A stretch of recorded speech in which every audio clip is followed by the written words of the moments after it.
आज जो number system जो है चैप्टर 4 है पावर सर्ट्स एंड इंडेसेस, उसकी चौथी क्लास आज। जो भी बच्चे यूट्यूब पे देख रहे हैं बेटा चौथी क्लास आज। बाकी थंबनेल जो पड़ा हुआ है यूट्यूब पे बाकायदा लिखा हुआ है उसमें। कई बच्चों को यार उसमें नहीं जाना आता प्लेलिस्ट में। जो यूट्यूब जो होता है उसको जो आइकन होता है किसी भी चैनल का उस पर जाइए, बाकायदा प्लेलिस्ट का ऑप्शन आता है, वहाँ पे प्लेलिस्ट देख लीजिएगा। उस प्लेलिस्ट में पता लग जाएगा कि पावर सर्ट्स एंड इंडेसेस अलग एक चैप्टर है, उसमें 3 क्लासेस हो चुकी हैं। आज चौथी क्लास है और कॉन्सेप्ट का नाम है कंपैरिजन कॉन्सेप्ट। बहुत बेहतरीन कॉन्सेप्ट है, समझने की कोशिश करिए। यहाँ से अच्छा खासा क्वेश्चन बनता है बैंक में और एसएससी में। कॉन्सेप्ट का नाम है कंपैरिजन कॉन्सेप्ट।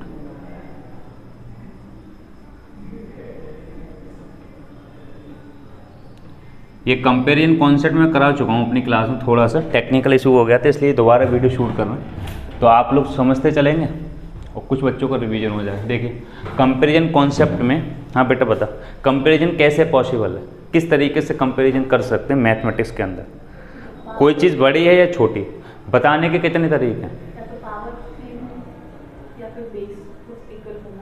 सर पढ़ाया था, यानी कि मैथमेटिक्स में कोई चीज़ बड़ी है या छोटी सिर्फ 2 ही तरीके से बताई जा सकती है, या पावर देख करके या बेस देख करके। या तो पावर इक्वल होना चाहिए या बेस इक्वल होना चाहिए। केवल 2 ही ऐसी कंडीशन है जिनको देख के कोई व्यक्ति बता सकता है ये बड़ा है या छोटा है। अदरवाइज कोई ऐसा तीसरा तरीका नहीं है इन 2 को छोड़ करके जिससे ये बताया जा सके कि कौन सी टर्म मैथमेटिक्स के अंदर बड़ी है और कौन सी टर्म मैथमेटिक्स के अंदर छोटी है। तो केवल 2 ही तरीके हैं, एक तो पावर बराबर हो या बेस बराबर हो। जैसे ट्राई करते हैं, 2 की पावर 51 लिखा हुआ है और एक जगह 2 की पावर 56 लिखा हुआ है, तो नॉर्मल बच्चा भी इस बात को बता देगा कि सर 2 की पावर 56 जो बड़ा है और 2 की पावर 51 छोटा है। रीजन बिहाइंड इट, बेस दोनों का सेम है, एक पर पावर ज़्यादा लगी एक पर पावर कम लगी। जब बेस सेम होता है तो जिस पर पावर ज़्यादा लगी होती है वो बड़ा कंसीडर करा जाता है और जिस पर पावर कम लगी होती है वो छोटा कंसीडर करा जाता है। मैथ का नियम रहता है, आप खोल के भी देख सकते हो, पता लग जाएगा। आगे देखते हैं, 3 की पावर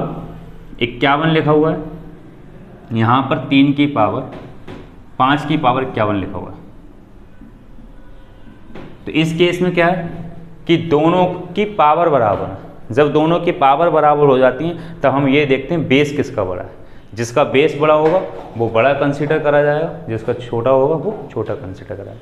इस केस में 5 बड़ा है, 5 की पावर 51 बड़ा है, 3 की पावर 51 छोटा है। रीजन बिहाइंड इट, पावर दोनों पे बराबर है, कोई फर्क ही नहीं पड़ेगा। तो सिर्फ ये देखना था बेस किसका बड़ा है। ये कंपैरिजन कॉन्सेप्ट है।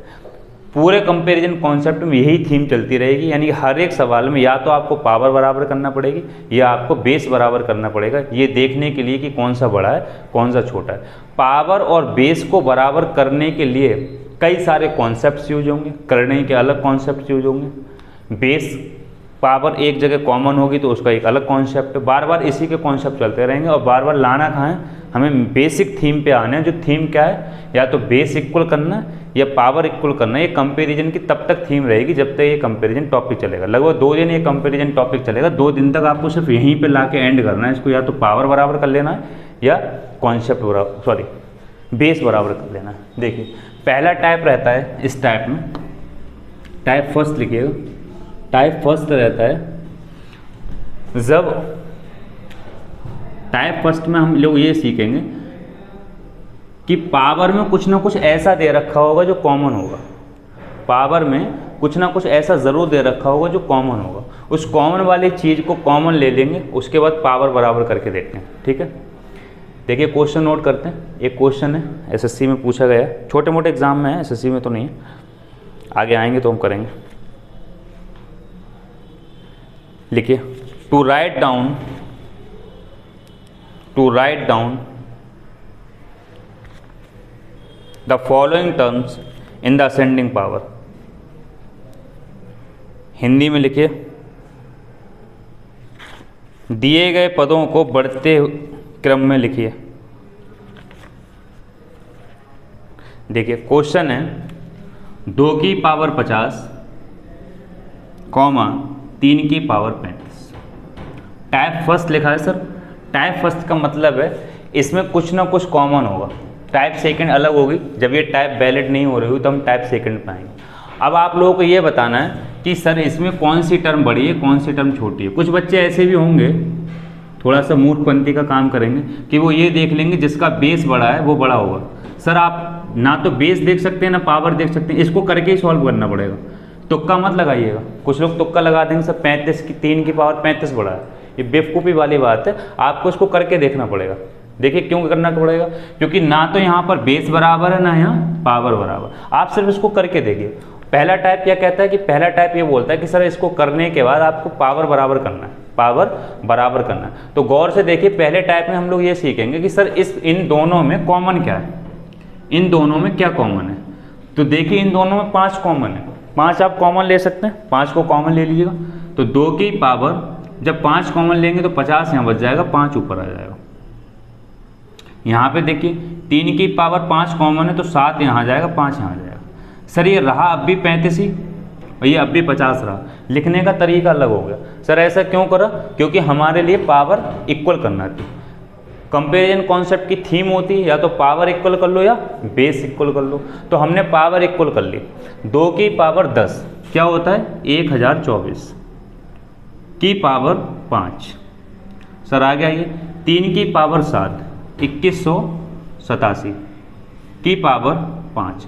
गौर से देखिए पावर बराबर है। जब पावर बराबर हो जाती तो क्या देखते हैं बेस किसका बड़ा है, तो बेस इसका बड़ा है। यानी कि इस वाले सवाल के अंदर 3 की पावर 35 बड़ा होगा और 2 की पावर 50 छोटा होगा। यही आपको बताना था। ये छोटा सवाल है, एसएससी में तो नहीं आया, छोटे मोटे स्टेट लेवल के एग्जाम में आए, यूपी कांस्टेबल वगैरह में पूछ लिया जाता है।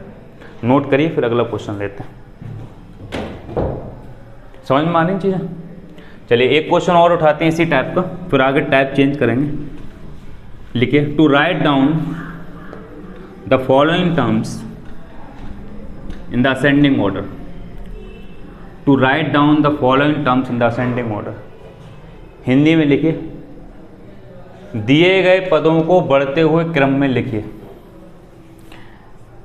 लिखिए बेटा क्वेश्चन है 2 की पावर 550 कॉमा 3 की पावर 350 कॉमा 4 की पावर 300 कॉमा 5 की पावर 250। आपको ये बताना है इनमें से सबसे छोटा कौन सा है, फिर उससे बड़ा कौन सा, उससे बड़ा कौन सा, बढ़ते हुए क्रम में लिखना। ठीक है, देखिए आप लोगों को तरीका बताया था टाइप फर्स्ट चल रही। सर टाइप फर्स्ट में ये देखते हैं कि किस कॉमन है या नहीं है। अगर कुछ कॉमन नहीं हुआ टाइप फर्स्ट के अंदर तो हम टाइप 2 पे आएंगे। तो अभी तो आपको दिख रहा है कि इन सब में कुछ कॉमन है। बेटा पता क्या कॉमन है इन सब में, 100 कॉमन है। सही बात है बेटा, ठीक है। क्या कॉमन है 50। देखिए इन सब पावर में 50 कॉमन है, यहाँ से लेके वहाँ तक 50 कॉमन कर लीजिएगा। जब आप यहाँ पे 50 से डिवाइड करेंगे तो क्या बच जाएगा, 1 0, 5 से 1 काटेंगे तो 11, यानी कि ये हो जाएगा 2 की पावर 11 की पावर 50। सही सर, आगे आइए 3 की पावर, इसमें 50 कॉमन लीजिएगा तो यहाँ कितना बच जाएगा 3 की पावर 7 की पावर 50, 7 पंजे 35 हो जाएगा। आगे आइए 4 की पावर, यहाँ पे 50 कॉमन लेना, 6 आ जाएगा, फिर 50। आगे 5 की पावर 2 की पावर 50, नहीं 5 ही आएगा। ठीक है, ये हो गया। आपने ऐसा करके क्या बताने की कोशिश करी, सर आपने पावर बराबर कर ली। क्या बराबर कर ली, और पावर। कंपेरिजन की कॉन्सेप्ट की थीम ही यही होती है, या तो पावर करार कर लीजिएगा या बेस बराबर कर लीजिएगा। सर 2 की पावर 11, 2 की पावर 10 1024 होता है, 1024 का 2 गुना 2048। आगे आइए 3 की पावर 7। सर 3 की पावर आप 7 जानते हैं, अभी अभी लिखा था, कितना होता है 2187 की पावर 50। बेटा यहाँ तक आ रहा है। आगे देखिए 4 की पावर 6, 4 की पावर 6 का मतलब होता है 2 की पावर 12, 2 की पावर 12 4096 होता है की होल पावर 50। आगे 5 की पावर 5 3125 की होल पावर 50। सर देखिए पावर हर जगह बराबर है, ऐसा करके आपने पावर को बराबर कर लिया। जब पावर बराबर हो जाती है तो हम देखते हैं बेस किसका बड़ा है और बेस किसका छोटा है। तो देखिए सबसे छोटा बेस इसका है, यानी कि 2 की पावर 550 सबसे छोटा होगा। उसके बाद इसका बेस उससे बड़ा है, तो 3 की पावर 350 इससे बड़ा होगा। इसके बाद इससे बड़ा बेस इसका है, तो 5 की पावर 250 इससे बड़ा होगा। सबसे बड़ा क्या होगा, सबसे बड़ा बेस इसका है, तो 4 की पावर 300 सबसे बड़ा होगा। सही है, नोट करिए। ये दूसरा क्वेश्चन था इस टाइप का, 2 क्वेश्चन इनफ है। अब नई टाइप पे चलते हैं। यूट्यूब पे बेटा जो भी बच्चे देख रहे हैं इसका स्क्रीनशॉट लेते चलिएगा, बाद में इसको नोट कर लीजिएगा। समझ में आ रही चीज़ें, कोई दिक्कत? ये तो क्रिस्टल क्लियर हो रहा है। आई थिंक आज रिवीजन हो रहा है आप लोगों का। चलिए आगे मूव करते हैं, एक नई टाइप पढ़ते हैं। नई टाइप का मतलब ये है, ना तो आप पावर बराबर कर पा रहे होंगे और ना बेस बराबर कर पा रहे होंगे। इस केस में क्या करेंगे वो थोड़ा सा सोचना है। लिखिए, to find which is greater in given both terms. To find which is greater in given 2 terms. लिखिए, दिए गए 2 पदों में ज्ञात कीजिए कौन सा बड़ा है। दिए गए 2 पदों में ज्ञात कीजिए कौन सा बड़ा है। क्वेश्चन है 32 की पावर 11 और 17 की पावर 14। गौर से सुनिए बेटा, इस वाले क्वेश्चन में क्या चेंज है, इसको हम टाइप 2 बोल रहे हैं। देखिए टाइप 2 का मतलब सर यहाँ यह हुआ, मैं चाह कर भी यहाँ ना तो पावर बराबर कर सकता हूँ ना बेस बराबर कर सकता हूँ। इसको हम टाइप 2 बोलेंगे। जब आप बेस और पावर बराबर ना कर पाएँ तो उसको टाइप 2 बोलेंगे। इस टाइप के क्वेश्चन को कैसे करते हैं देखिए, गौर करिए। बेसिक तरीका अप्लाई करेंगे यहाँ पर, एक ही क्वेश्चन करा रहा हूँ, उसके बाद आपको फॉर एवर के लिए थीम दिमाग में रखना है। देखिए 32 को कैसे लिख सकते हैं आप, 2 की पावर 5 की पावर 11। सर गौर से देखिए, आपने यहाँ पर बेस कितना बना लिया, 2। क्योंकि हमारे कॉन्सेप्ट की थीम यही है, या तो बेस बराबर करना था या पावर बराबर करना थी। हम 2 लाने की कोशिश करेंगे यहाँ पर। तो 17 के लिए थोड़ी देर के लिए क्या कंसीडर कर लेते हैं, 16। 17 को ये मान के चलते हैं यहाँ पे 16 की पावर 14 लिखा है, ये कंसीडर करके चलते हैं। अगर 16 की पावर 14 लिखा है तो इसको ऐसे लिखेंगे, और 16 को कैसे लिख सकते हो, 2 की पावर 4, यानी कि आप यहाँ लिख सकते हो 2 की पावर 4 की पावर 14। सही है सर। आगे देखिए 2 की पावर ये 55 हो गया, ये 2 की पावर 56 हो गया, 14 चौक 56। यानी कि इस केस में बेस बराबर है। जब बेस बराबर होता है तो बड़ा वो होता है जिसकी पावर ज़्यादा होती है, यानी कि 2 की पावर 56 बड़ा होगा 2 की पावर 55 से। गौर से देखिएगा, जब आपने 17 की जगह यहाँ 16 लिया तब ये वाली टर्म बड़ी आ गई, एक कम लिया तब, तो ऑब्वियसली बात है ये बड़ा होगा ये छोटा होगा। यानी कि इस टाइप के क्वेश्चन में जहाँ पर हम बेस और पावर को इक्वल ना कर पा रहे होंगे तो आपको क्या सोचना है कि या तो इससे एक ज़्यादा या इससे एक कम, इससे आगे पीछे परफेक्ट स्क्वायर ढूंढना है, कुछ परफेक्ट नंबर ढूंढना है, या तो इससे ज़्यादा या इससे कम। उस केस में इस टाइप के क्वेश्चन को ऐसे टैकल करेंगे। ना के बराबर ऐसा क्वेश्चन आता है जब थोड़ा सा अच्छा क्वेश्चन होगा, अच्छा क्वेश्चन बनाएगा, टफ क्वेश्चन होगा, तब ऐसा क्वेश्चन फेंक दिया जाता है। यहाँ पे आपको थोड़ा सा ज़्यादा मेहनत करनी पड़ेगी। यानी कि इस क्वेश्चन में 17 की पावर 14 बड़ा होगा 2 की पावर 32 की पावर 11 से। ठीक है, बेसिक टाइप का क्वेश्चन था, इसे टाइप 2 बोलेंगे। टाइप 2 का मतलब हुआ जब बेस और पावर इक्वल ना। चलिए एक क्वेश्चन और लेते हैं, ये टाइप खत्म होती है, नए टाइप के क्वेश्चन करते हैं, नोट करिएगा।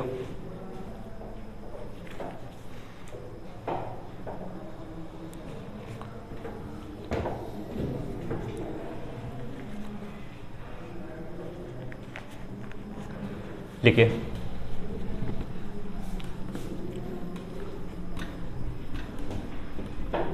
To write down A, B and C in the ascending order. To write down A, B and C in the ascending order. थोड़ा अच्छा क्वेश्चन है, स्टार लगा के लिखिएगा। स्टार का मतलब है बिना पढ़े नहीं होगा, आपको एक बार पढ़ना पड़ेगा। अब जो क्वेश्चन हो रहा है, हिंदी में लिखिए बेटा, ए बी और सी को बढ़ते हुए क्रम में लिखिए। क्वेश्चन है आप लोगों के सामने, थोड़ा सा समझना पड़ेगा, 5-7 मिनट ध्यान से सुनते रहिएगा। ए बराबर लिखा हुआ है 2 की पावर 32, बी बराबर लिखा हुआ है 2 की पावर 31, पेपर में आया बेटा ये CDS में, 2 की पावर 30, 2 की पावर 29, डॉट डॉट डॉट 2 की पावर 0। सी बराबर लिखा हुआ है 3 की पावर 15, 3 की पावर 14, 3 की पावर 13, डॉट डॉट डॉट 3 की पावर 0। बस यही क्वेश्चन है और आप लोगों को ये बताना है कि इसमें बड़ा कौन सा छोटा कौन सा। थोड़ा अच्छा क्वेश्चन है, CDS में पूछा गया क्वेश्चन है। देखिए गौर से सुनिए, इसमें 2-3 चीज़ें एक्स्ट्रा लगेंगी जो मुझे बताना है। आप लोग मार्कर देखना दूसरा वाला, 1 मिनट देखिए, थोड़ा सा नया क्वेश्चन है, कराता नहीं मगर क्योंकि CDS में आया अच्छा क्वेश्चन है। 2-3 चीज़ें आपको ध्यान रखना है। ए की वैल्यू हमें डायरेक्ट दे रखी है सर, ठीक है बेटा। आप जब तक आप ये फाइंड नहीं कर सकते बी और सी क्या होगा, जब तक आप इसका जोड़ ना निकाल लें। आपको इसका जोड़ अलग निकालना है, इसका जोड़ अलग निकालना है, यानी कि इन दोनों का एडिशन निकालना है। तो गौर से सुनिएगा, ये मैं टॉपिक पढ़ाऊंगा आपके, अभी कई सारे टॉपिक पढ़ाने को रह गए हैं। अर्थमेटिक और ज्योमेट्रिक प्रोग्रेशन होता है, समांतर श्रेणी और गुणोत्तर श्रेणी एक टॉपिक रहता है, ये वहाँ से क्वेश्चन होगा, सिर्फ समझ लीजिएगा ये भी। और अभी मैं जब टॉपिक कराऊंगा तो समझ में आएगा। देखिए गुणोत्तर श्रेणी एक श्रेणी होती है, थोड़ा सा पहले समांतर श्रेणी को समझिएगा, शॉर्ट में से AP बोलते हैं, अर्थमेटिक प्रोग्रेशन। सर इसमें क्या होता है, जैसे मान लीजिए 1 लिखा हुआ है, फिर 3 लिखा हुआ है, फिर 5 लिखा हुआ है, फिर 7 लिखा हुआ है, डॉट डॉट डॉट इस तरीके से लिखा हुआ है। मान लो यहाँ पे 31 तक लिखा हुआ है। कोई आपसे ये पूछता है सर इसका जोड़ निकालिए। देखिए इसका जोड़ बड़ा आसानी से निकाल सकते हैं, क्योंकि यहाँ क्या हो रहा है, एक समांतर श्रेणी का मतलब होता है कि हर एक टर्म में सेम अंतर हो, चाहे तो घट रही हो चाहे बढ़ रही हो, इस बात से कोई फर्क नहीं पड़ेगा। फर्क इस बात से पड़ेगा कि सर 2 टर्म के बीच में जो डिफरेंस आ रहा है क्या वो सेम है। अगर हर बार वो डिफरेंस सेम हो गया तो ये श्रेणी समांतर श्रेणी कहलाएगी। समांतर श्रेणी का जोड़ निकालने का सर फार्मूला होता है, ये बेटा मैं पढ़ा चुका हूँ अपनी क्लास में, मैंने एक टॉपिक कराया था यूनिट डिजिट, वहाँ पर मैंने पढ़ाया। कोई नहीं, आप लोगों को समझने का मौका मिलेगा, मगर अभी इसलिए समझ लीजिएगा, अभी इसका यूज है। तो Sn बराबर होता है n/2 2a + n - 1 × 2 d। ये एक फार्मूला होता है, समांतर श्रेणी का जोड़ निकाल सकते हैं। क्या निकाल सकते हैं सर? समांतर श्रेणी का जोड़। समांतर श्रेणी की सर पहचान कैसे होती है? पहचान करने के लिए एक तरीका दे रखा है, T2 - T1 = T3 - T2। ये तरीका होता है किसी भी श्रेणी को पहचानने का कि ये समांतर श्रेणी है नहीं है। T2 का मतलब होता है सर सेकंड टर्म, T1 का मतलब होता है फर्स्ट टर्म, T3 का मतलब होता है थर्ड टर्म, T2 का मतलब होता है सेकंड टर्म। सर यहाँ पर सेकंड टर्म क्या है? 3 है, यहाँ पे फर्स्ट टर्म क्या है? 1 है, यहाँ पर थर्ड टर्म 5 है, यहाँ पर सेकंड टर्म 3 है। इन दोनों का डिफरेंस निकालिए, यहाँ 2 आ जाएगा, यहाँ 2 आ जाएगा। यानी कि जो निकल के आया डिफरेंस, इसको कहते हैं हम common difference. Common difference sir अगर ये कॉमन डिफरेंस सेम आ जाता है तब आप कहेंगे कि जो दी गई श्रेणी है वो समांतर श्रेणी है। अगर ये कॉमन डिफरेंस सेम नहीं आता है तो दी गई श्रेणी समांतर श्रेणी नहीं होगी। ये पहचानने का एक तरीका होता है कि कोई श्रेणी समांतर श्रेणी है या नहीं है। अगर कोई श्रेणी समांतर श्रेणी है, इस तरीके से हम पहचान लेंगे और इस फार्मूले में इसका यूज करेंगे, इस श्रेणी का जोड़ निकल के आ जाएगा। एन का मतलब होता है टर्म कहाँ तक जा रही है, इन टर्म को गिनना होता है। ए का मतलब होता है पहला पद, एन का मतलब होता है वही टोटल नंबर ऑफ टर्म, और डी का मतलब होता है कॉमन डिफरेंस। ये एक फार्मूले का मतलब होता है, इसे समांतर श्रेणी कहते हैं। आगे आइए, हमारा समांतर श्रेणी टॉपिक नहीं, इसमें गुणोत्तर श्रेणी का फार्मूला लगेगा, मगर मुझे बताना था, ठीक है। एक होती है गुणोत्तर श्रेणी, ठीक है ना, वो समझ में आ रहा है बेटा, इरेज कर दें। देखिए एक होती है सर गुणोत्तर श्रेणी। गुणोत्तर श्रेणी को इंग्लिश में कहते हैं ज्योमेट्रिकल प्रोग्रेशन। ज्योमेट्रिकल प्रोग्रेशन को समझने की कोशिश करिएगा कि कोई श्रेणी गुणोत्तर श्रेणी कब कहलाएगी। देखिए कोई श्रेणी गुणोत्तर श्रेणी तब कहलाएगी जब वहाँ पर मान लीजिए ऐसे लिखा हुआ है 2 4 8 16 होगा, फिर यहाँ पे 80 होगा, 8 फिर ये हो जाएगा 16, ये हो जाएगा 32, डॉट डॉट। आपसे एक आ जाए कि सर बताइए ये श्रेणी गुणोत्तर श्रेणी है या नहीं, तो कैसे बताएंगे आप? इसका तरीका होता है sir, T2 upon T1 is equal to T3 upon T2। ये पहचानने का तरीका होता है। यहाँ पे T2 का मतलब है सेकेंड टर्म, T1 का मतलब है फर्स्ट टर्म, यहाँ T3 का मतलब है थर्ड टर्म, यहाँ T2 का मतलब है सेकेंड टर्म। सर दोनों को डिवाइड करिएगा, यहाँ 2 आया, यहाँ पर भी 2 आया। जो ये निकल के आता है इसको कहते हैं कॉमन रेशियो। कॉमन रेशियो, अगर ये कॉमन रेशियो सेम आ गया तब आप कहेंगे कि दी गई श्रेणी गुणोत्तर श्रेणी है। इंग्लिश में कहते हैं ज्योमेट्रिकल प्रोग्रेशन।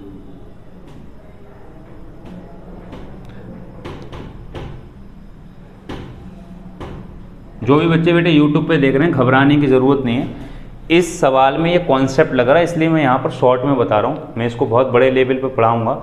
आपका जो बैंक है और एसएससी है वहाँ सिलेबस का पार्ट है ज्योमेट्रिकल प्रोग्रेशन और अर्थमेटिकल प्रोग्रेशन। ये सिलेबस का पार्ट है, मैं ज़रूर कराऊँगा। बहुत बड़ा टॉपिक है, लगभग बहुत अच्छे अच्छे कॉन्सेप्ट जानने को मिलेंगे। बस यहाँ पर इतना समझ लेना है कि ज्योमेट्रिकल प्रोग्रेशन कहते किसे हैं। जो श्रेणी इस नियम को फॉलो कर लेगी, T2 upon T1 T3 upon T2 का रेशियो अगर सेम आ जाएगा, वो श्रेणी हर कीमत पे गुणोत्तर श्रेणी कहलाएगी। सिर्फ आपको यहाँ पे इतना समझना है, इसके अलावा कुछ नहीं समझना। ठीक है, चलिए इसको इरेज करते हैं। देखिए इस वाले सवाल में ये कॉन्सेप्ट लगेगा, इसलिए मैंने इस चीज़ का इस्तेमाल करा था, क्योंकि हमें यहाँ पर जोड़ निकालना है। तो आप किसी भी श्रेणी का जोड़ केवल 2 ही कंडीशन में निकाल सकते हैं। या तो आपको नंबर ऑफ टर्म पता लग जाए, ये पता लग जाए ये श्रेणी कौन सी है, गुणोत्तर श्रेणी है या समांतर श्रेणी है। देखिए इस जो B लिखा हुआ है, B को अगर हम ऐसे लिख लें, समझने की कोशिश करिएगा, उल्टा करके लिख रहे हैं 2 की पावर 0। मैंने पहले बोल दिया ये क्वेश्चन ऐसा है जहाँ पर आपको ट्राई करना पड़ेगा, 1-2 बार आप करेंगे तब होगा, ये बिना करे नहीं होगा। देखिए यहाँ पर 2 की पावर 0 लिखा हुआ है, तो बेटा इससे पहले क्या लिखा होगा, 2 की पावर 1 इससे पहले। ठीक है, तो हम इसको उल्टा करके लिख रहे हैं। उल्टा करने का मतलब 2 की पावर मैंने 0 पहले लिखी है, तो 2 की पावर 1 बाद में लिखूंगा, फिर 2 की पावर 2 लिखूंगा, फिर 2 की पावर 3 लिखूंगा, डॉट डॉट डॉट 2 की पावर 31 लिखूंगा। सही है सर।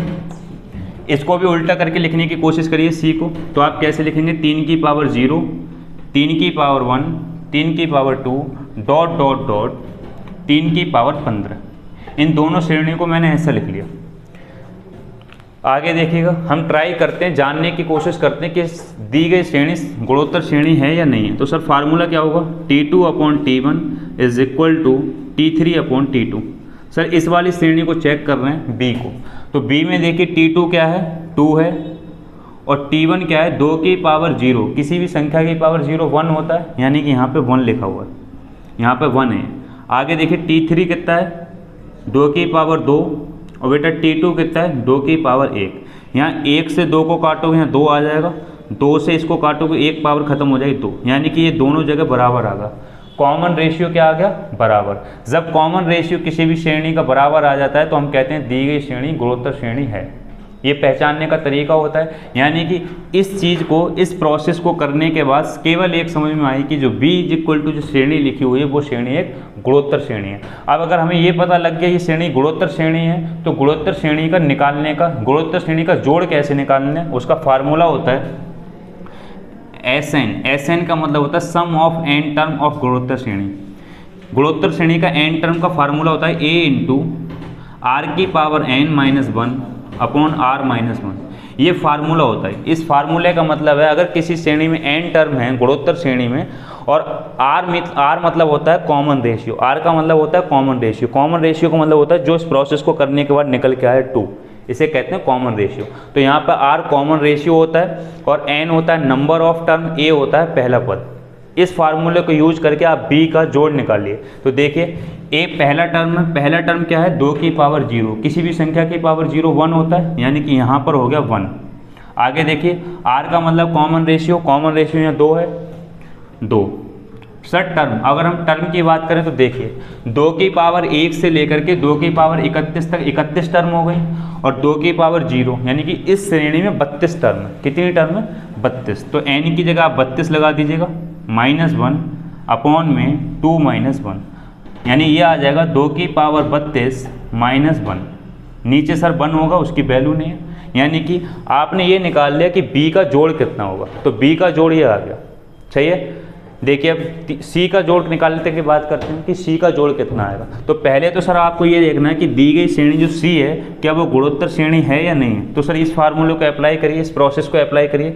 इस प्रोसेस को जानने के बाद ये पता लगेगा श्रेणी गुणोत्तर श्रेणी है नहीं है। T2 मतलब 3 की पावर 1, T1 का मतलब 3 की पावर 0 1, T3 का मतलब 3 की पावर 2, T2 का मतलब 3 की पावर 1।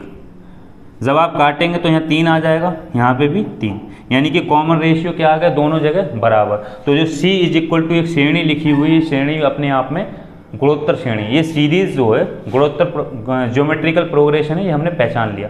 अगर हमें ये पता लग गया कि दी गई श्रेणी गुणोत्तर श्रेणी है तो हम इसका क्या निकाल सकते हैं, जोड़ निकाल सकते हैं। तो देखिए जोड़ निकालिएगा, सी का जोड़ निकालिएगा। तो फार्मूला वही है जो अभी हाल आपने लगाया, ये वाला लगाइएगा। Sn is equal to a into R की power n minus 1 upon r minus 1। किसके लिए सर, c के लिए, फॉर c। ये फार्मूला c के लिए लगाइए। तो s इसमें कितने टर्म हैं, तो देखिए सर 1 से लेकर के 15 पावर तक 15 टर्म हो गई और एक ही, यानी कि इस श्रेणी में 16 टर्म है। तो यहाँ पे a की जगह फर्स्ट टर्म क्या है, 3 की पावर 0, 3 की पावर 0 1 होता है, यहाँ 16 टर्म है, इसका मतलब है 16 टर्म का जोड़ निकल रहा है। तो r क्या पे है, यहाँ पे r 3 आया था, अभी निकाला था, कॉमन रेशियो कितना आया था, 3 आया था। टर्म कितनी है 16 माइनस 1 अपॉन r की जगह 3 माइनस 1, यानी कि x 16 की जो वैल्यू है वो आगे 16 की पावर 3 माइनस 1 बटे 2। यानी कि अब हमें c का जोड़ पता लग गया, b का जोड़ पता लग गया और a पहले से ही दे रखा था। अब आपको इन तीनों में देखना है कि a b c कौन सा छोटा है कौन सा बड़ा है। थोड़ा सा बेटा जो भी बच्चे YouTube पे देख रहे हैं, कभी दिक्कत हो रही होगी सर इतने इतने बड़े क्वेश्चन आ सकते हैं, बेटा बिल्कुल आ सकते हैं। इंस्पेक्टर बनाया जा रहा है, चपरासी नहीं बनाया जा रहा आपको जो इतने इतने बड़े क्वेश्चन नहीं आ सकते। सही है, SSC इतने बड़े क्वेश्चन पूछ सकती है, डरने की बात नहीं। ज़्यादातर ऐसे क्वेश्चन CDS में आते हैं, क्योंकि CDS का जो पेपर रहता है वो रिटन एग्जाम होता है, और SSC का जो पेपर होता है, बैंक का जो पेपर होता है, वो ऑब्जेक्टिव पेपर होता है, ऑनलाइन पेपर होता है। ऑब्जेक्टिव का मतलब होता है ऑप्शन दे रखे होते हैं, क्लिक करना होता है, लिखना नहीं होता आप लोगों को। तो CDS में ऐसा पेपर आ सकता है, बैंक में ना के बराबर ऐसे क्वेश्चन आ सकते हैं, मगर मैं ये बिल्कुल नहीं कहूँगा कि नहीं आया, क्योंकि आया हुआ क्वेश्चन है तो आ सकता है। तो मेहनत करना पड़ेगी आप लोगों को कुछ क्वेश्चन में। देखिए अब हमारे पास B C A तीनों की वैल्यू निकल के आ गई, इसे इरेज करते हैं और यहाँ पे थोड़ा सा आगे देखते हैं।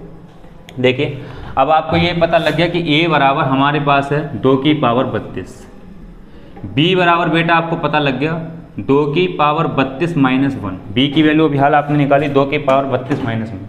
C की वैल्यू भी आपके पास आ चुकी है, क्या ये 16 की 3 की पावर 16 माइनस 1 बटे 2। A B C इतना प्रोसेस करने के बाद सिर्फ हमने A B C का जोड़ निकाला है। अब आपको ये देखना है A B C में सबसे छोटा कौन सा, उससे बड़ा कौन सा, उससे बड़ा कौन सा। तो देखिए एक बात क्लियर है कि सर A B से तो बड़ा है, क्यों, क्योंकि 2 की पावर 32 यहाँ पे ऑलरेडी लिखा है, यहाँ पे 1 घट रहा है 2 की पावर 32 से, यहाँ 2 की पावर पूरा 32 है, तो 1 बड़ा है ये। A जो है B से 1 नंबर बड़ा है, सही है।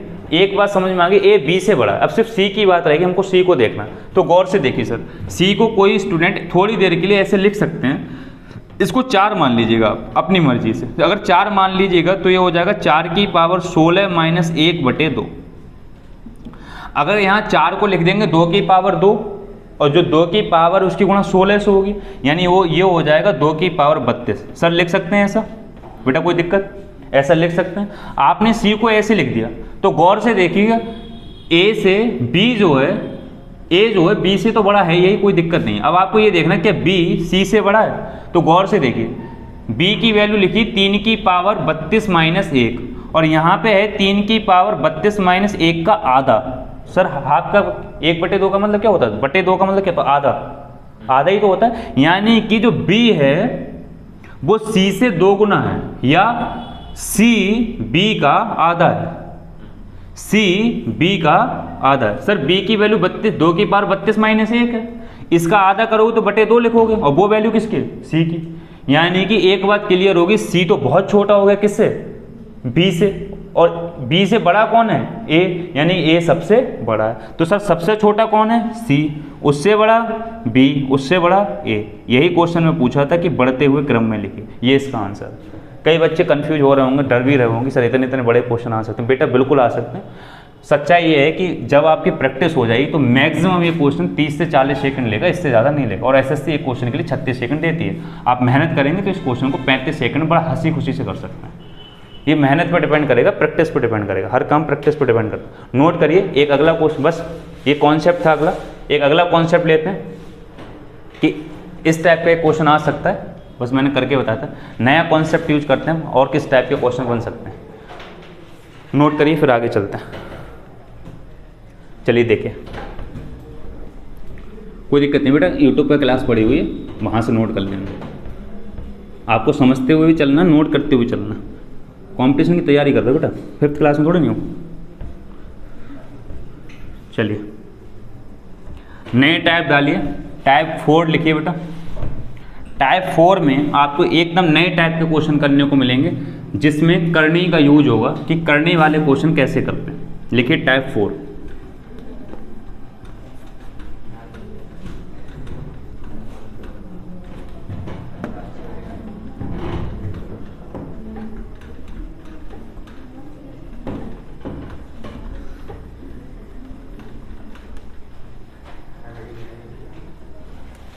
टाइप 4 लिखिए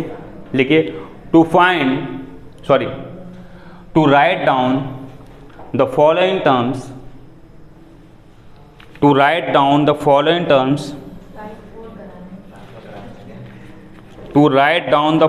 terms, in the ascending order. दिए गए पदों को बढ़ते हुए क्रम में लिखिए, दिए गए पदों को बढ़ते हुए क्रम में लिखिए। बेटा टाइप 4 है, किस टाइप के क्वेश्चन इसमें आएंगे देखिएगा। हिंदी में लिखिएगा, हिंदी में दिए गए पदों को बढ़ते हुए क्रम में लिखिए। यहाँ पर बेटा जो क्वेश्चन आएगा उसे करनी का क्वेश्चन बोलते हैं, इंडिसेस का। कौन सा क्वेश्चन बोलते हैं? इंडिसेस का। ऐसे लिखा है, लिखिए बेटा, स्क्वायर रूट ऑफ 3। कैसे पढ़ेंगे इसे? Square root of 3।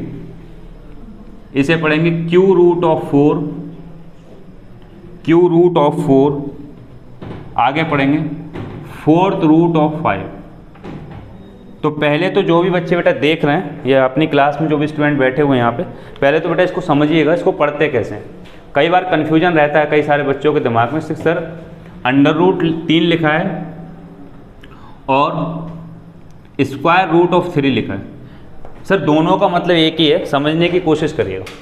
देखिए है क्या, मैथमेटिक्स के अंदर 3 की पावर 1/2 लिखी है। अगर मुझे इसी की पावर 3/2 लिखना पड़ जाए, फिर से इसकी पावर 4/3 लिखना पड़ जाए, तो ये कन्फ्यूजन ना हो स्टूडेंट के दिमाग में कि सर ये क्या लिखा है। इस कन्फ्यूजन को दूर करने के लिए मैथमेटिक्स में एक नई चीज़ का यूज करा गया जिसका नाम है अंडर रूट। सिर्फ इसको अंडर रूट बोला है, इस साइन को अंडर रूट बोला है। इस साइन की वैल्यू जो होती है वो आधी पावर के बराबर होती है, यानी इस साइन की वैल्यू आधी पावर के बराबर होती है, इसको अंडर रूट बोला गया है। सिर्फ इसलिए यूज करा है मैथमेटिक्स के अंदर, इस साइन को इसलिए इंट्रोड्यूस करा गया है जिससे कन्फ्यूजन क्रिएट ना हो किसी स्टूडेंट के लिए कि सर ये लिखा कैसा है। अब हम इसको बड़ा आसानी से लिख सकते थे अगर हमें अंडर रूट पता होता। अगर हमें अंडर रूट पता होता तो हम कैसे लिखते इसको? 3 यहाँ लिखते, 2, फिर इसके ऊपर ये पावर लगाते, क्योंकि यहाँ कितना लिखा हुआ 2, फिर यहाँ पावर लगाते 3। इस तरीके से ऐसे लिख सकते थे। आगे रोल आएगा इसका, मैं बहुत बड़े तरीके पे बताऊंगा। तो अभी के लिए समझिएगा कि कोई व्यक्ति या तो इसको अंडर रूट 3 पढ़ सकता है या इसको पढ़ सकता है स्क्वायर रूट ऑफ 3। अगर यहाँ पे 2 लिखा हुआ है तो आप इसको स्क्वायर रूट बोलिएगा, यहाँ कुछ नहीं लिखा हुआ है तो बोलिएगा अंडर रूट। मतलब दोनों का एक ही है। इसका भी मतलब है 3 की पावर 1/2 और इसका भी मतलब सेम है 3 की पावर 1/2। इन दोनों का मतलब सेम होगा, इसका और इसका। बोलने का तरीका थोड़ा सा अलग होगा, इसको बोलेंगे अंडर रूट 3, इसको बोलेंगे स्क्वायर रूट ऑफ 3। ठीक है, आगे देखिए सेम थिंग। 4 यहाँ पे 3 लिखा हुआ है तो इसको बोलेंगे क्यू रूट ऑफ 4। इसको कैसे बोलेंगे? Fourth root of 5। सर मतलब क्या है? मतलब यह है यहाँ पर जो कुछ भी लिखा होता है वो पावर इस पे अपॉन में हो जाती है, यानी कि 4 की पावर 1/3 है इसका मतलब। यहाँ पे इसका मतलब 5 की पावर 1/4। देखिए जहाँ तक हो सकता था मैंने इसको समझाने की कोशिश करी, अगर ना समझ में आए तो 1-2 बार इसको दोबारा देखिए। आगे हम क्वेश्चन पे चलते हैं। बेस मैंने क्लियर कर दिया। इस टाइप के क्वेश्चन को कैसे टैकल करेंगे देखिए, उसको समझते हैं। टाइप 4 है बेटा, नई टाइप एकदम।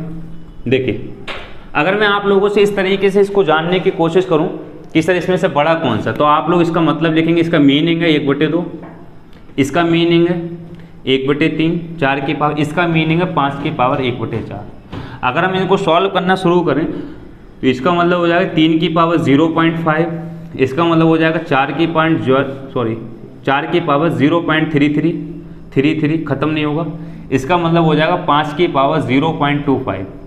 सॉरी टू से कोई भी ऐसा नहीं है अभी तक मैथमेटिक्स के अंदर जो इसका आंसर बता पाए, क्योंकि कोई भी इसकी वैल्यू निकाल नहीं सकता। मैथमेटिक्स में कोई तरीका नहीं इसकी वैल्यू निकालने का विदाउट यूजिंग कैलकुलेटर। कैलकुलेटर को यूज करके आप निकाल सकते हो, और वो भी नॉर्मल कैलकुलेटर नहीं होता। मैथमेटिक्स के अंदर बीएससी में कैलकुलेटर का यूज होता है जिसका नाम होता है साइंटिफिक कैलकुलेटर।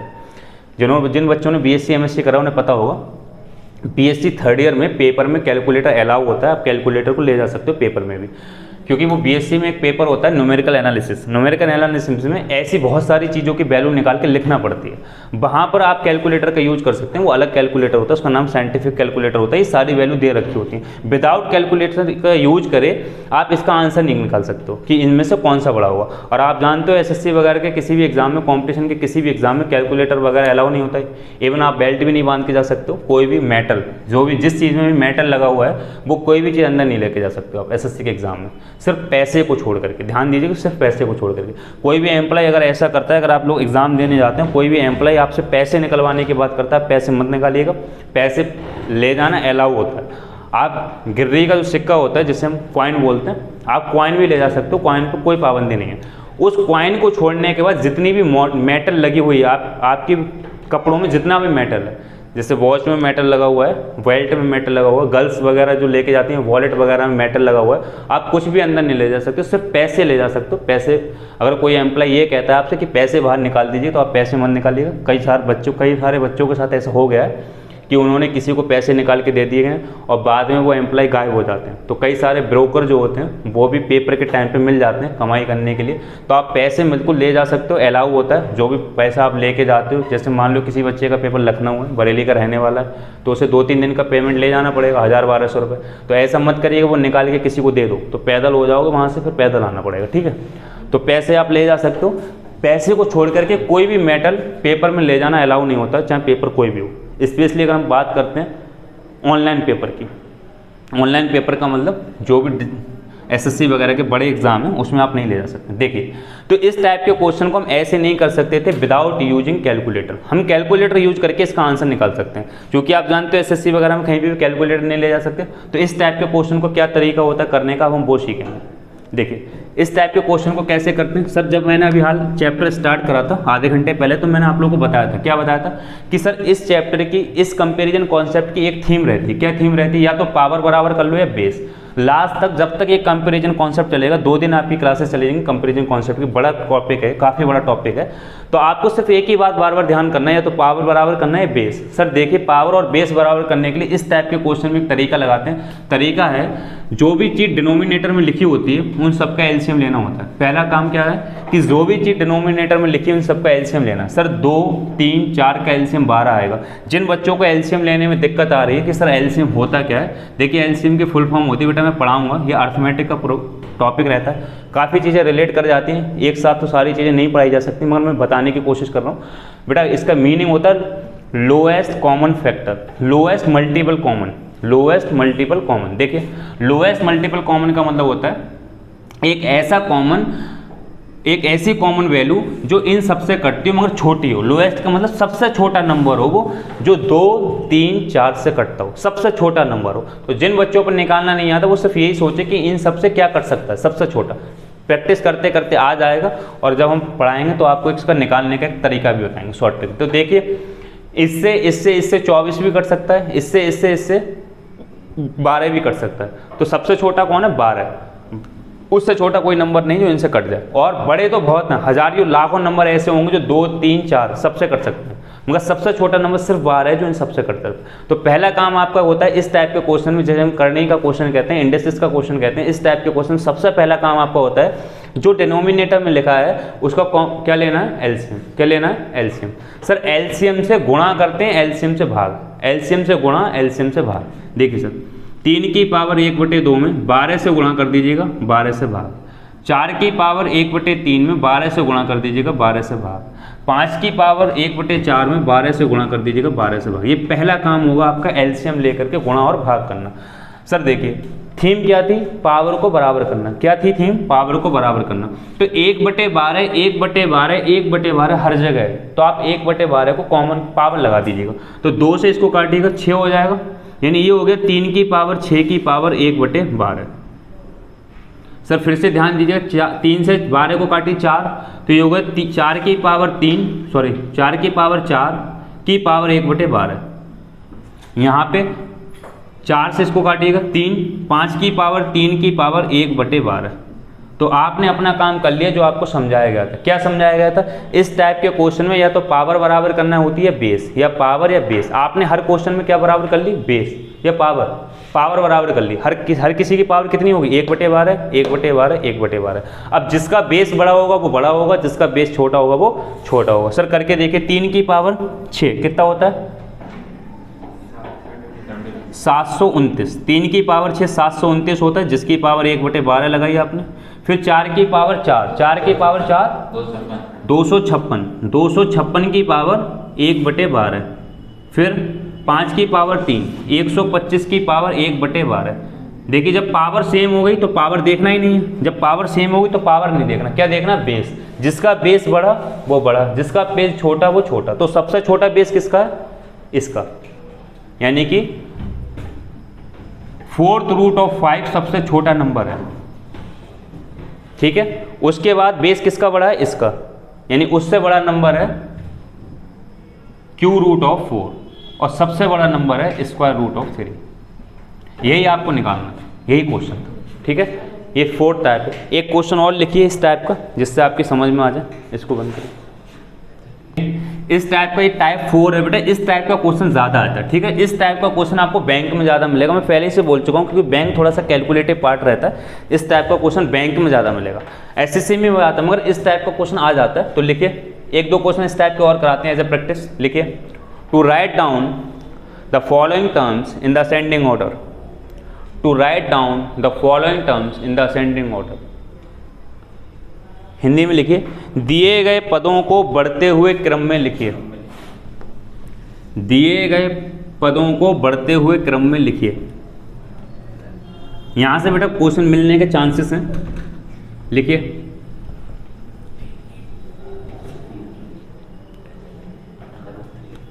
लिखिए 6√3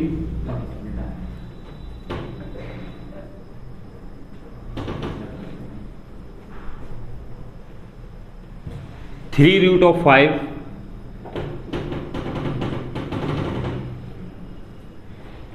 और √7। इसमें से आप लोगों को यह बताना है कि कौन सा बड़ा है या कौन सा छोटा है।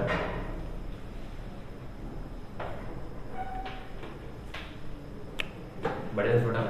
हाँ, सबसे पहले सबसे छोटा लिखना, फिर बड़ा लिखना, फिर बड़ा लिखना। चलिए इसे बंद करना। इस टाइप के क्वेश्चन को सर करने का भी अभी तरीका बताया। जान पूछ करके मैं 1-2 क्वेश्चन इस टाइप के करा रहा हूँ प्रैक्टिस, क्योंकि मैंने कहा बैंक में, एसएससी में इस टाइप का क्वेश्चन पूछ लिया जाता है करने वाला, क्योंकि यहाँ पे ज़्यादातर बच्चों को कन्फ्यूजन रहता है कैसे करते हैं। देखिए आपको क्या बताया गया था सर, इसको सबसे पहले तो लिखिएगा। 6 की पावर 1/3, सॉरी 3 की पावर 1/6, 5 की पावर 1/3 और 7 की पावर 1/2। ये लिखने का तरीका भी बताया था कि जो भी यहाँ पर लिखा होता है वो अपॉन में आता है, पावर में। सर सबसे पहला स्टेप बताया था कि इसका और इसका और इसका आप एलसीएम लीजिएगा। एलसीएम का मतलब वो छोटा, सबसे छोटा नंबर जो 6, 3, 2 इन सबसे कटता हो। बताओ क्या आया एलसीएम, 6 आया। 6 एक ऐसा नंबर 6 से भी कट जाएगा, 3 से भी कट जाएगा, 2 से भी कट जाएगा। जो एलसीएम आता है उससे क्या करते हैं, गुणा और भाग। अच्छा, इससे पीछे के क्वेश्चन में मैंने इससे शॉर्ट ट्रिक नहीं बताई थी, है एक इसकी शॉर्ट ट्रिक भी। ठीक है, इतना मेहनत नहीं करना पड़ेगी। देखिए माफ़ी चाहेंगे, अभी बताएंगे बेटा इसमें शॉर्ट ट्रिक। तो इसमें क्या करना है आपको, 6 से गुणा 6 से भाग। 5 में क्या करना है, 1/3 6 से गुणा 6 से भाग। 7 में क्या करना है, 1/2 6 से गुणा 6 से भाग। समझ में आ रहा सर? आगे देखिएगा। कल एक बच्चे ने डाउट पूछा था हमारी क्लास में कि सर ये 6 से गुणा 6 से भाग करा तो इसका मीनिंग नहीं बदलेगा। सर बिल्कुल नहीं बदलेगा, क्योंकि आपने जो काम यहाँ करा ऊपर वही काम नीचे कर लीजिएगा। एक बात ये, कुछ बच्चे ऐसे समझ रहे होंगे सर इसका मीनिंग बदल जाए, बेटा कतई नहीं बदलेगा। ठीक है, 2 मिनट लगेंगे इसको समझाने। जैसे यहाँ पे x = y है, तो बेटा अगर यहाँ पे आप 2 जोड़ देते हो और साइन को बराबर रखना चाहते हो तो आप 2 यहाँ भी जोड़ दो, तो ये साइन बराबर रहेगा। यानी कि आप वैसा ही बनाना चाहते हो जैसा ऐसा है, तो जो काम आपने इधर करा वही काम आपको इधर करना है। आपने y का आधा करा और आप x के बराबर रखना चाहते हो, पहले x बराबर y था, अब आप y का आधा करके x के बराबर रखना चाहते हो, सर गलत हो जाएगा। अगर आपको बराबर का साइन लगाना तो x का भी क्या करना पड़ेगा, आधा करना पड़ेगा। सेम थिंग जो अगर आपने 6 से ऊपर गुणा करी है तो 6 से नीचे कर लो, सही है। आगे देखिए, मैंने बताया था इस टाइप के क्वेश्चन में क्या करते हैं, अपॉन वाली चीज़ को बाहर करते हैं, अपॉन वाली चीज़ को बाहर, यानी 1/6 1/6 1/6 को बाहर करना, उसी को तो पावर लगाते हैं। तो 6 से 6 काटो 1, यानी 3 की पावर 1, और जो बचा 6 उसको बाहर लगा दी 1/6।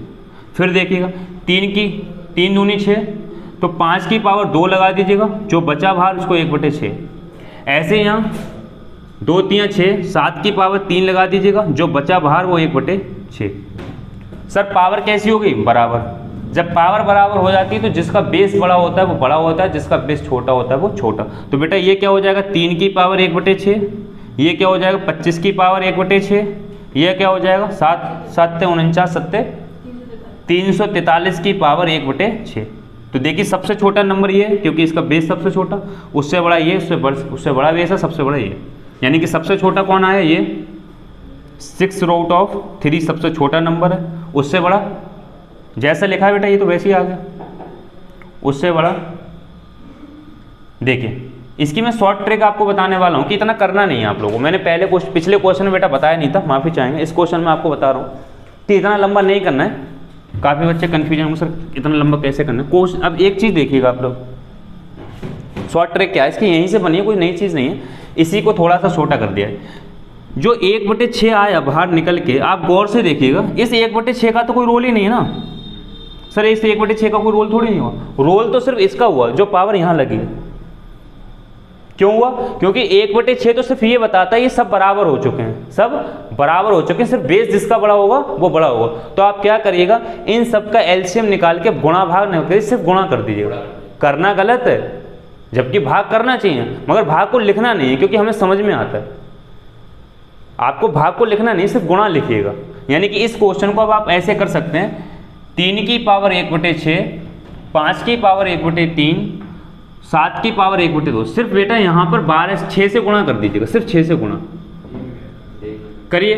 3 की पावर 1 आ जाएगा, 5 की पावर 2 आ जाएगा, 7 की पावर 3 आ जाएगा। तो 3 25 343, बस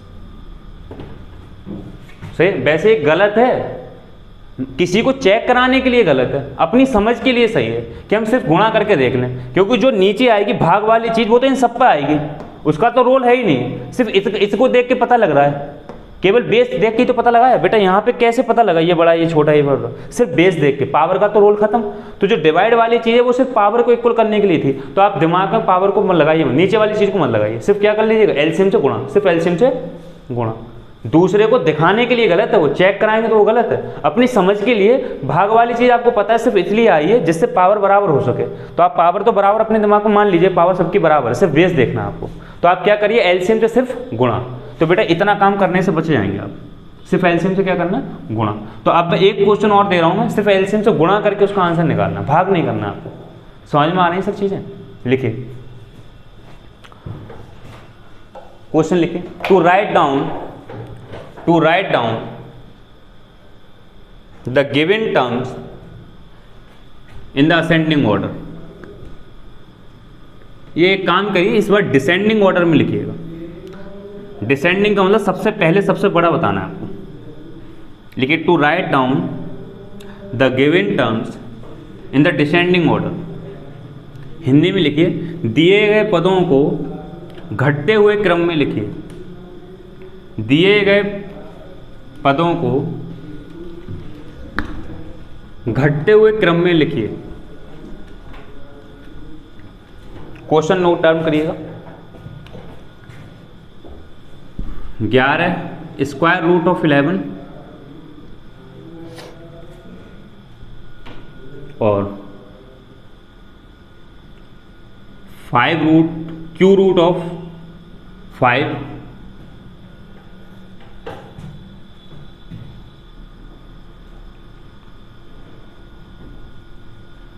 7th root of 5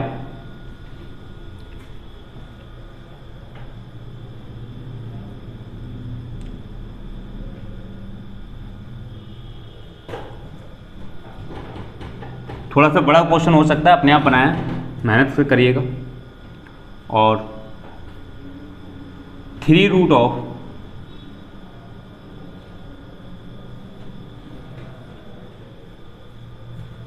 4th root of 3, 4th root of 3। इसमें आपको ये बताना सबसे बड़ा कौन सा है, फिर उससे छोटा कौन सा है, डिसेंडिंग ऑर्डर में लिखना। अब सबसे पहले सबसे बड़ा लिखना। बेटा इसको बंद कर दो।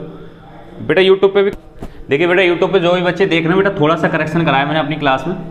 थोड़ा सा ये एलसीएम बड़ा आ रहा था, अब आपको यहाँ पे 3, 6, 4 और 2 लेके सॉल्व करना। थोड़ा सा करेक्शन करा दिया, एलसीएम बड़ा आ रहा था बस इसलिए, और कोई दिक्कत नहीं। देखिए ये क्वेश्चन बना दिया अब। तो सबसे पहला काम सर क्या होता है, इसको ऐसे लिखेंगे 11 की पावर 1/2, इसको 5 की पावर 1/3, इसको 7 की पावर 1/6, इसको लिखेंगे 3 की पावर 1/4। सर अभी आपको बताया था कि ऐसे हर एक क्वेश्चन में एलसीएम से सिर्फ गुणा कर दीजिएगा, एलसीएम से सिर्फ गुणा। तो 2, 3, 6, 4 इन सबका एलसीएम क्या हो जाता है, 12। सबका एलसीएम क्या आता है, 12। सर 12 से गुणा कर दीजिएगा, सिर्फ हर जगह 12 से गुणा कर दीजिएगा, 12 से गुणा कर दीजिएगा। बताइए सर, यही ये हो गया 11 की पावर 6, ये 5 की पावर 4, ये 7 की पावर 2, ये 3 की पावर 3। तो देखिए सर ये सबसे बड़ा होगा क्योंकि इसका तो बेस ही बड़ा, पावर भी बड़ा, बेस भी बड़ा, पावर भी बड़ा, बेस भी बड़ा, पावर भी बड़ा, बात ही खत्म इसकी। तो ये सबसे बड़ा नंबर होगा, यानी कि 11 की पावर स्क्वायर रूट ऑफ 11 सबसे बड़ा है, सबसे पहला आ जाएगा।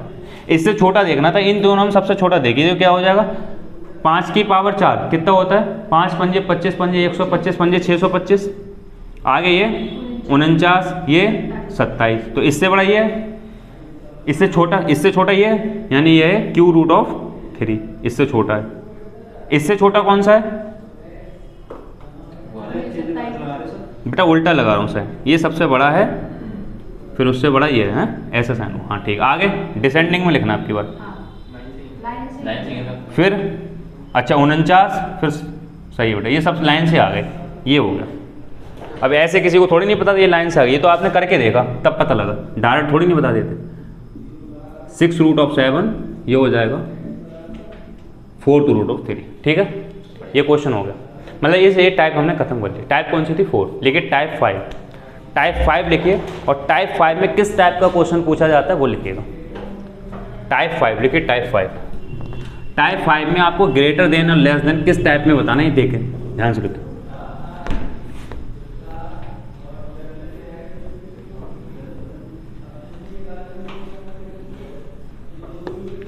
लिखिए to write down the given terms in the ascending order, to write down the given terms in the ascending order. Type 5 में लिखिए to write down the given terms in the ascending order. दिए गए पदों को बढ़ते हुए क्रम में लिखिए, दिए गए पदों को बढ़ते हुए क्रम में लिखिए।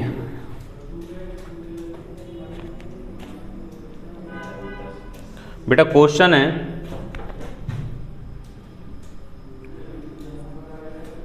11 रूट प्लस 2,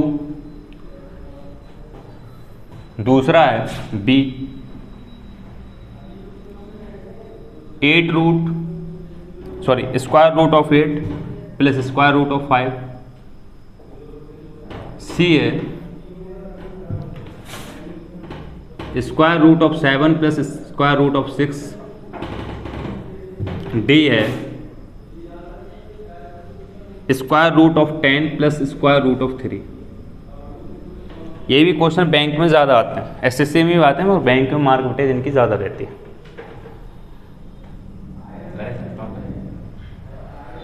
सही है। तो क्वेश्चन को कैसे टैकल करते हैं, तो अभी तक हम जो कॉन्सेप्ट कर रहे थे टाइप 1 से लेकर के टाइप 4, उन हर एक टाइप में सिर्फ एक चीज़ देखना थी, यहाँ से टाइप चेंज है। उन 1 से लेकर के 4 टाइप जो थे उनमें हर एक टाइप में एक ही चीज़ देखना थी बार बार। क्या देखना थी, या तो बेस इक्वल करना या पावर, या बेस या पावर, या बेस या पावर। दूसरी चीज़, उसमें कहीं पर भी प्लस करके माइनस करके कुछ लिखा नहीं था, ये टाइप अलग है। इसमें देखिए पावर नहीं लगी, कहीं पे भी पावर लगी है, स्क्वायर रूट लगा है, मगर हर जगह एक जैसी पावर लगी हुई है। इस टाइप के क्वेश्चन को करने का तरीका अलग होता है। सबसे पहली चीज़ ये बताइए, आप ही से पूछते हैं, जैसे बेटा 2√5 लिखा है, 2√7 लिखा है, 2√8 लिखा है, 2√9 लिखा है, इनमें सबसे बड़ा कौन सा है? नीचे वाला सबसे बड़ा। ठीक है, स्क्वायर रूट का मतलब क्या होता है? स्क्वायर रूट समझते हो ना, रूट अंडर रूट निकालना है। 4 का अंडर रूट 2 होता है, तो 5 का कितना होगा? 2 से थोड़ा ज्यादा। ये 9, 3 का अंडर रूट कितना होता है? 9 का अंडर रूट कितना होता है? 3। ये 3 का स्क्वायर 9, तो 9 से थोड़ा कम होगा, 3 से थोड़ा कम होगा, इससे तो ज़्यादा होगा। कुल मिला के ये जो यहाँ लिखा हुआ, अगर ये बड़ा है तो ये बड़ा आएगा। क्यों? तो इन दो का तो रोल सिर्फ इतना था कि हर किसी में 2 ये जुड़ रहा था, तो जिसमें अंडर रूट ज़्यादा जुड़ेगा वो वैल्यू ज़्यादा बड़ी होगी, यानी ये सबसे बड़ा होगा, उससे छोटा ये, उससे छोटा ये, उससे छोटा ये। इसके लिए ये कंपलसरी था कि यहाँ पे क्या है ये देखना था। अगर कोई एक्स को ऐसे पूछ लेता 2 + √5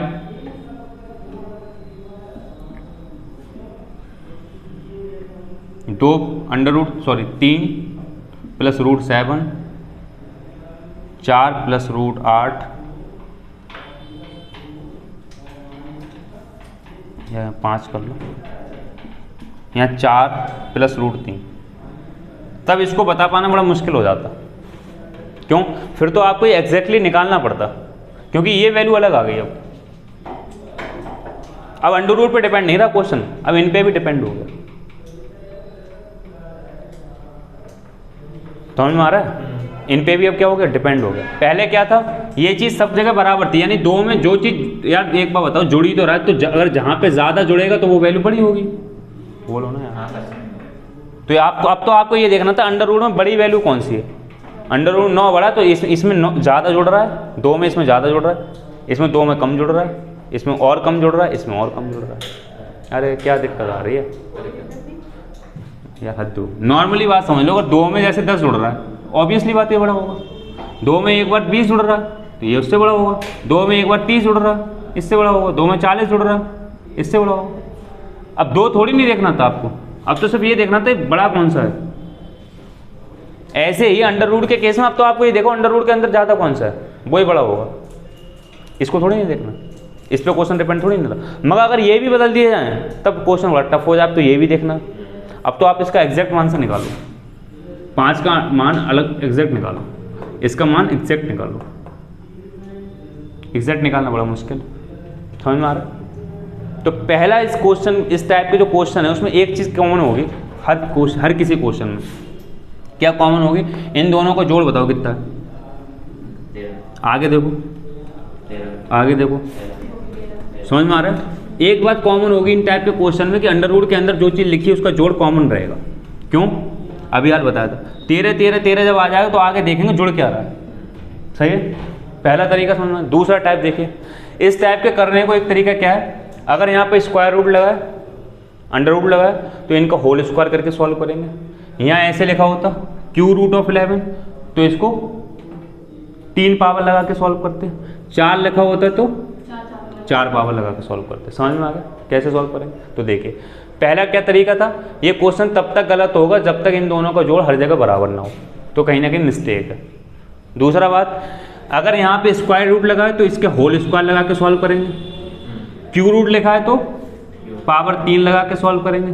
फोर्थ रूट लिखा है तो पावर 4 लगा के सॉल्व करेंगे। तरीका देखिए, तो क्या लिखा है यहाँ पे, अंडर रूट लगा है, तो दोनों को कैसे सॉल्व करेंगे? स्क्वायर, होल स्क्वायर करिए इसको। कैसे पता लगा होल स्क्वायर करना? अंडर रूट लगा है, स्क्वायर से रूट उतर जाता है, और क्यू से क्यू रूट उतर जाता है, फोर्थ रूट से 4 हट जाएगा, 4 पावर से फोर्थ रूट हट जाएगा। इसलिए ऐसा करते हैं बेटा, a² + a + b का होल स्क्वायर, a + b का होल, a² + b² + 2ab।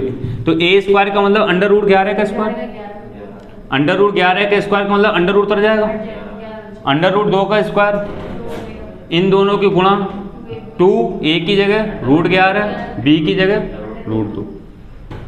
सही है। आगे ये बनेगा क्या बेटा, 11 + 2 यानी कि 13। क्या बन जाएगा बेटा, 13 + 2 रूट, देखिए एक चीज़ समझिएगा, √2 √3 लिखा है, आप इसको ऐसे लिख सकते हो √6, यानी अगर 2 जगह अंडर रूट लिखा है तो अंडर रूट की गुणा हो जाती है। बच्चों वाली बात नहीं है, पुरानी बात, आप समझ सकते हो। देखिए बेटा ऐसे लिखा है, अगर 2 × 3 लिखा है, इसकी पावर 1/3 लिखी है, या ऐसे मान लो 3 लिखा है, तो आप कैसे करते हो, 2 की पावर 3 अलग, 3 की पावर 3 अलग, या इन दोनों को इकट्ठा करके लिख दो तो ये लिख दोगे। ऐसे ही सिर्फ क्या लिखा है, 2 की पावर 1/2 ही तो लिखी है, 3 की पावर 1/2 लिखी है, इकट्ठा करके लिखो तो क्या आ जाएगा, 2 × 3 की पावर 1/2। तो ऐसे कर सकते हैं। अंडर रूट कोई नई चीज़ थोड़ी नहीं, मैंने क्या बताया, आधी पावर को एक्सप्रेस करने का एक नया तरीका है। इसलिए हम अगर 2 जगह अंडर रूट लगाए तो एक जगह लगा सकते हैं, अंदर अंदर गुणा हो जाएगी। सही है। तो देखिए क्या हो जाएगा, 11 दूनी 22, यानी ये आ गया पहले टर्म का। हाँ समझ में आ रहा है। आगे देखिए अगली टर्म को सॉल्व करते हैं।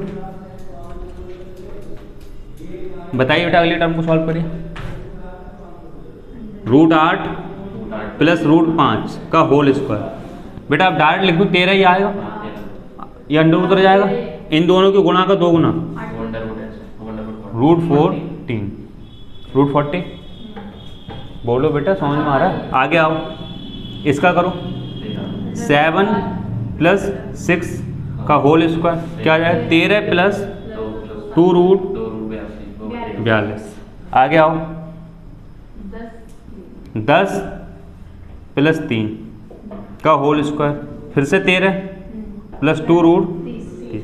तो देखिए मैंने कहा इस 13 का तो रोल खत्म हो, क्योंकि हर जगह भी बताया था बराबर है। ये तो डिपेंड किस पे करेगा, अंडर रूट के अंदर ज़्यादा क्या है भैया, वही तो डिपेंड करेगा। तो सबसे ज़्यादा यहाँ 42 है, यानी कि सबसे बड़ा टर्म कौन सा हो गया, ये बेटा देखो ना 42 है, यानी कि सबसे बड़ा टर्म हो गया √7 + √6, ये सबसे बड़ा, यानी AC सबसे बड़ा है। सबसे छोटा पहले लिखना था डिसेंडिंग ऑर्डर में, तो सबसे छोटा कौन सा हुआ, ये है।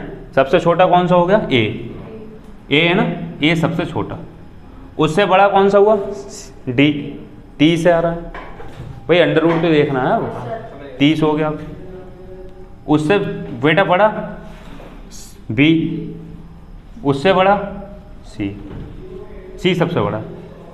समझ में आ गया इस टाइप के क्वेश्चन करने का तरीका। ये क्वेश्चन गलत होगा कब कब, जब इन दोनों का जोड़ 13 ना बनता, तो ये क्वेश्चन गलत होता, समझ में नहीं आता कैसे करना। सही है ना, नोट करिए।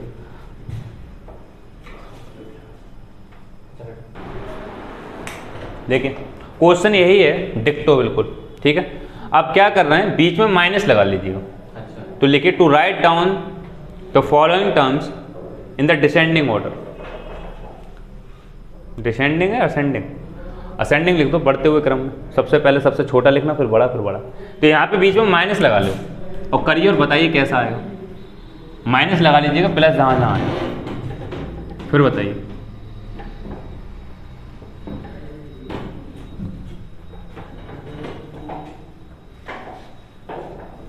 बंद कर दो। देखिए इस टाइप का क्वेश्चन कैसे करेंगे। अभी हाल आप लोगों को बताया था कि अगर आगे की टर्म सेम है तो आपको ये देखना कि जुड़ कितना ज़्यादा रहा है, जिसमें ज़्यादा जुड़ेगा वो बड़ा होगा। बेटा सोच के देखो, कॉमन सी बात है, मान लो यहाँ हर जगह 40 लिखा है, 40 में से एक बार व्यक्ति ने 10 घटाया, एक बार 20 घटाया, एक बार 35, एक बार 30 घटाया, एक बार 35 घटाया, तो बताओ सबसे छोटा कौन सा होगा? ये वाला सबसे छोटा होगा ना, यानी जब ज़्यादा घटेगा तो छोटा होगा। अब आपको ये देखना कि घटने वाली चीज़ ज़्यादा कहाँ है भैया, जब ज़्यादा घट रहा होगा, जिस 40 ये तो बराबर ही है, जैसे अभी हाल ये बराबर था तो जुड़ता देखते हैं कि जुड़ कहाँ पे ज़्यादा रहा है तो वो सबसे ज़्यादा बड़ा होगा। अब घट जहाँ पे ज़्यादा रहा वो सबसे छोटा होगा। सही है ना।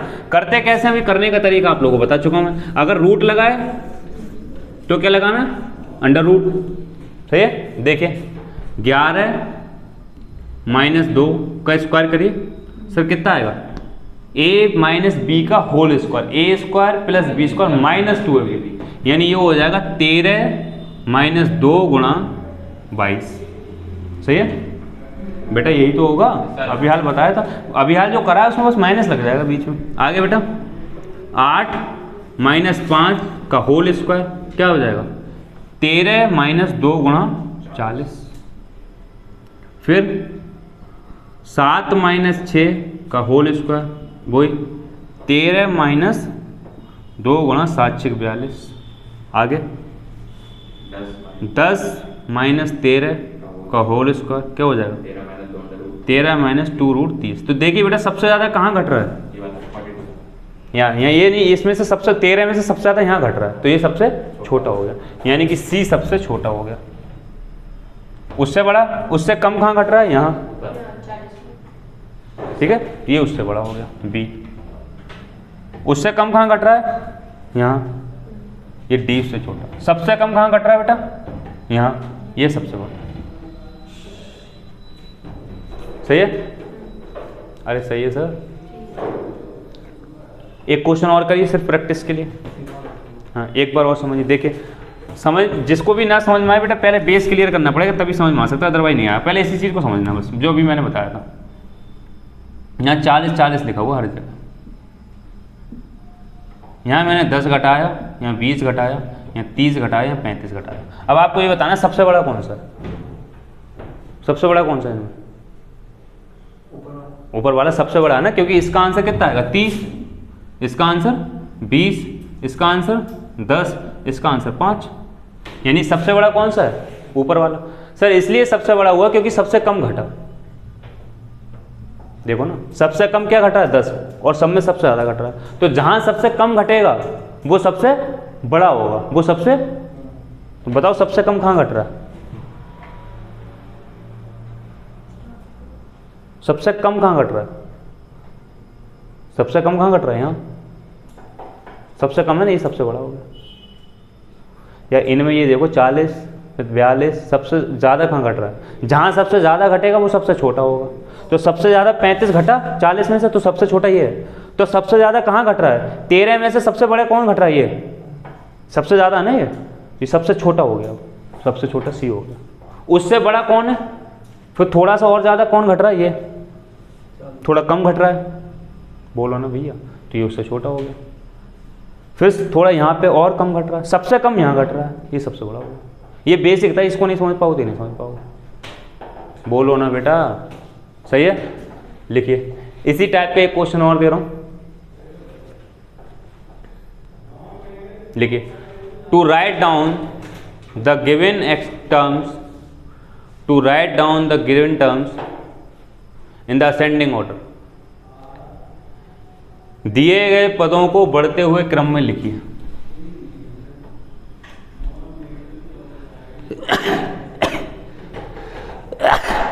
सॉरी,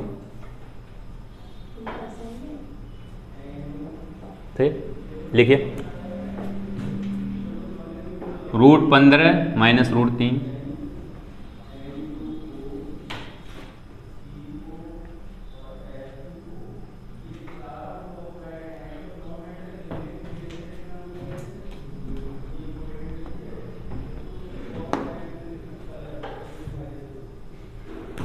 √12 प्लस √6,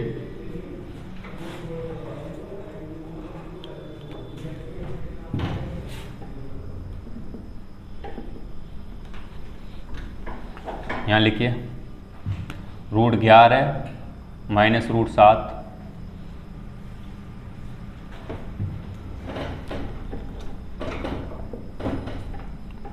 यहाँ लिखिए √16 या 14, लिखिए 14 माइनस 4। इनमें आपको ये बताना सबसे छोटा कौन सा है, उसके बाद उससे बड़ा, उसके बाद उससे बड़ा, उसके बाद उससे बड़ा, बढ़ते हुए क्रम में लिखना। बेटा इसे बंद करिए बेटा, 2 मिनट का टाइम है।